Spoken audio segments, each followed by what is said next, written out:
During the past election period, many journalists have been subject to tremendous violence and acts of harassment, often by security operatives during political rallies, which involve opposition political actors. While briefing journalists about tomorrow's International Day for Universal Access to Information celebrations, Gilbert Sendugwa urged the government to ensure that state security operatives respect press freedom, especially when the country is heading for the 2025-2026 general elections. The government should ensure that restrictions on freedom of expression are reasonable and justifiable in line with international human rights standards. Number 3, government should protecting journalists from harassment, particularly during politically sensitive periods such as elections. Number 4, enhancing media diversity, encouraging the private sector to open more audiovisual outlets and ensuring fair access to public information. The chairperson of the Uganda Human Rights Commission, Wangadia, advised the government to stop procrastinating and consider integrating digital media platforms into the primary modes of disseminating government information to the public. That it's a high time government engaged digital news platforms and bring them on board in informing people about government programs and updating them as and when necessary. I'm saying so because of the efficiency, not just efficiency, but the speed with which the online media houses disseminate news and information.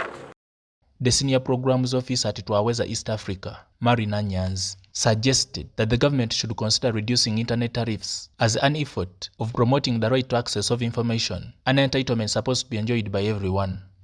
Once that announcement was made that, government is planning to reduce the tariffs on internet, there was an upload. 3 people clapped. And instantly, there were questions. When is that happening? How much is going to be reduced? There is that yearning. And I'm sure that people still want to hear more on that. The State Minister for ICT and National Guidance, Godfrey Kabbyanga, revealed the government's commitment to reduce the internet tariffs in the country and also ensuring internet coverage, even in the remotest areas of Uganda. We are also working on affordability of internet. Right now, our government internet has reduced from $350 to $75 per megabyte per second. But we are still giving to only public institutions. But very soon, we shall roll it out to also give to